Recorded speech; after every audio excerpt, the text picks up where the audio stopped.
Hey everyone, welcome back to our podcast. I'm Alice, and joining me as always is Mark. How's it going, Mark? Hi, Alice. I'm doing great, thanks. And yes, today we're tackling something that almost everyone struggles with at some point: organizing small spaces. With housing costs rising and apartments getting smaller, this topic couldn't be more relevant. Absolutely. According to a New York Times piece earlier this year, more than 60% of city dwellers in the U.S. say their number one challenge at home is lack of storage. And honestly, it can be overwhelming when you don't even have a closet to work with. Where do you even start? Right? The very first step is always assessing what you have and decluttering. The famous Japanese organizer Marie Kondo has said that the process of simplifying is not just about space, it's about mental clarity. Decluttering helps you figure out what really matters. That's a great point. And research from UCLA's Center on Everyday Lives of Families actually showed that clutter increases cortisol levels, especially in women. So organizing is not just about neatness. It's about mental health too. Exactly. And when it comes to decluttering, one method I recommend is the one in, one out rule. Every time you bring something new in, let go of something old. That advice is echoed by professional organizers featured in Better Homes and Gardens, who say this habit prevents buildup over time. I love that. Once we've decluttered, the next step is making the most of the space you do have. Vertical storage is a total game changer, right? For sure. Designers often say, if you can't go wider, go higher. Wall-mounted shelves, hanging organizers, or even ceiling racks in kitchens can transform how you use a room.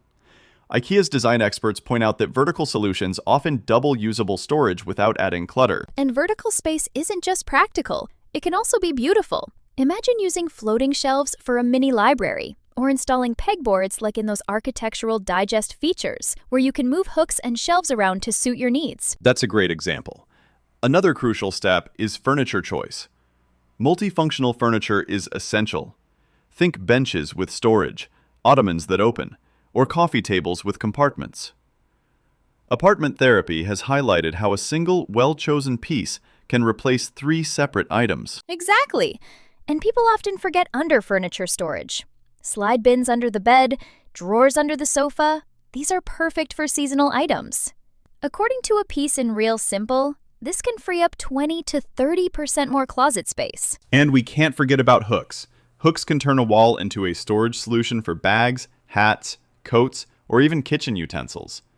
Professional organizers often call them the unsung heroes of small apartments. Yes! And what about containers? I swear by them. Clear ones let you see what's inside, and labeled boxes help maintain order. In fact, Good Housekeeping tested this and found that labeled bins reduce search time by up to 50% in households. That's impressive. My final piece of advice is to think creatively. Don't just look at what the room is now. Imagine what it could be. Sometimes rethinking how you use a corner, or even adding a mirror to make the room feel bigger, can completely change your experience of the space. Beautifully said. And for listeners, remember, this isn't about having a Pinterest-perfect home.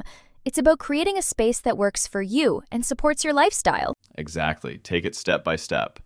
Declutter, go vertical, invest in multifunctional pieces, and make every inch work. Thank you, Mark, for such practical and inspiring insights.